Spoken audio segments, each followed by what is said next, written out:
Hello students, welcome to my class.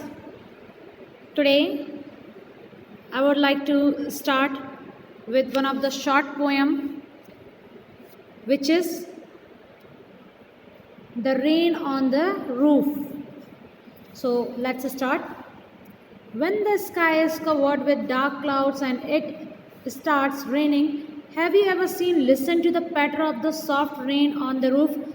I hope, dear student, this is the season of rainy season is going on. So whenever you enjoyed this rain, there are some points, some very short things are given here which you can notice during the rainy season. And the writer of this poem is, and the poet is Coates Kenny. Okay, so keep in your mind the name of the writer. It may occur in your examination in one word answer or MCQ. So before starting this chapter, I would like to inform you or want to give you very short information related to this poem, that this poem is divided into only in 3 parts, okay, 3 paragraphs, and based on the theme of the rain and the atmosphere when the rain shower.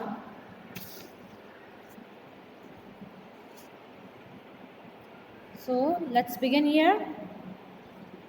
When the humid shadows hover over all the starry spheres and the melancholy darkness gently weeps in rainy tears, the poet considered it a rare happiness to lie on the cozy bed in the room of the cottage and listen to the patter of the rain on the roof. अब क्या बताया बच्चों इस line में? सबसे पहले तो बता दूं कि ये पोयम रेन, बारिश के बारे में है कि पोइट जो रहते हैं कोट्स कैनी, उनको बारिश का सीज़न बहुत पसंद होता है और वो एक ऐसी खूबसूरत जगह पर रहते हैं, प्राकृतिक जगह पर रहते हैं कि जब बारिश गिरती है तो उनके छत पर, जहाँ पर टीन शेड लगा होता है, तो बारिश की आवाज़, पैटर मीन्स बारिश के गिरने की आवाज़, तो जब वो आवाज़ होती तो उनको उसको सुनकर बहुत अच्छा लगता है, बहुत खुश हो जाते हैं वो। और जिस जगह पर वो रहते हैं उनका कमरा बहुत छोटा सा है, गैलरी है, बाजू में एक विंडो लगा हुआ है, तो वहाँ से बैठ करके वो बारिश के सीन को देखते हैं।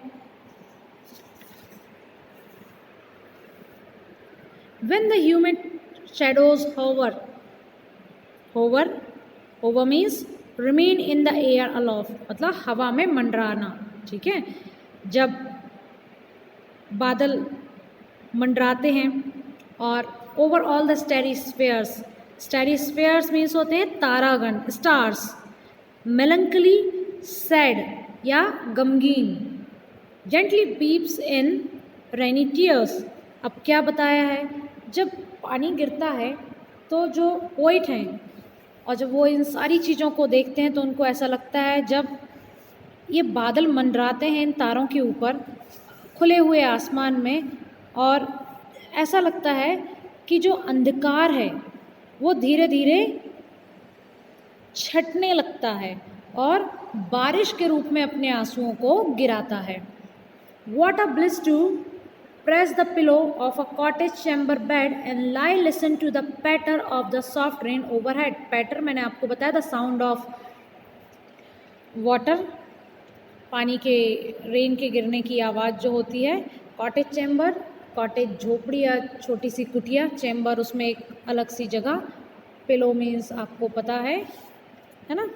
तो जो राइटर होते हैं वो क्या करते हैं उस समय जब ये बारिश होती है और बादलों के हाव भाव को, वातावरण को वो देखते हैं, तो वो इतने ज़्यादा आनंदित हो जाते हैं, तो वो क्या करते हैं, अपनी जो कुटिया है, छोटी सी झोपड़ी है, उनकी घर है छोटा सा, उसमें तकिया लेकर के वो क्या करते हैं, लेट जाते हैं, और लेटने के बाद वो क्या करते हैं, of the soft rain overhead, अब उनके ऊपर जो छत है उसमें जब पानी के गिरने की आवाज़ होती है तो वो उसे बहुत ध्यान से, बहुत प्रेम पूर्वक सुनते हैं।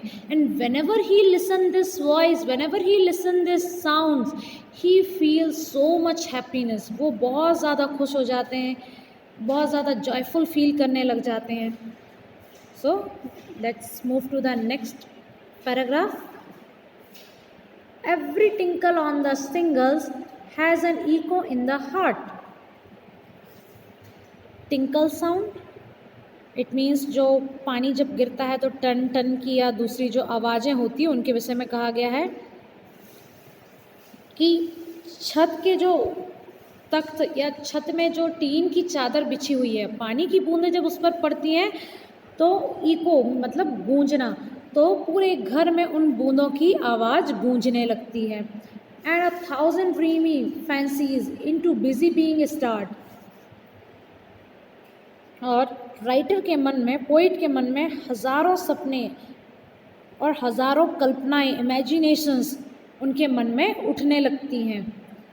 And 1,000 recollections weave their air threads into roof as I listen to the patter of the rain upon the roof. और अब जब फिर से पोइट यहाँ पर कहते हैं कि जब मैं छत पर बारिश की जो टिप टिप की आवाज़ को सुनता हूँ तो मेरे दिमाग में मेरे पुराने जीवन की, पास्ट की जो बहुत अच्छी यादें रहती हैं तो वो मेरे आँखों के सामने घूमने लगती हैं. मतलब ये बारिश का मौसम उनको इतना पसंद है कि वो अपने पुरानी चीज़ों को, पुरानी अच्छी बातों को याद करके खुश होते हैं. Now the last paragraph is here. Now in memory comes my mother as she used to in years alone. अब राइटर को अपनी यहाँ पर मदर की याद आ जाती है कि किस तरीके से उनकी माँ जो है वो अकेले रहा करती थी. To regard the darling dreamers ere she left them till the down.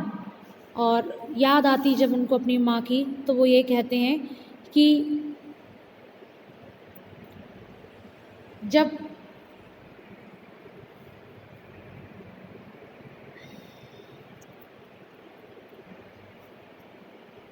जब उनकी माँ सुबह लकड़ियाँ बीनने के लिए जंगल की ओर जाया करती थी या काम की तलाश में जाया करती थी तो वो किस तरीके से अपने सोते हुए बच्चों को छोड़ करके जाती थी और प्यार से दरवाजे के पास खड़े होकर के उनको देखती थी.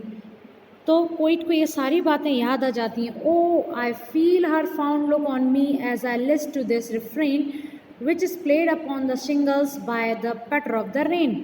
वो क्या कह रहे हैं यहाँ पे कि अतीत में अपने सोते हुए प्यारे बच्चों को सवेरे तक अकेला छोड़कर जाने से पहले वो क्या करती थी, दरवाजे पर खड़े होकर के अपने बच्चों को देखा करती थी.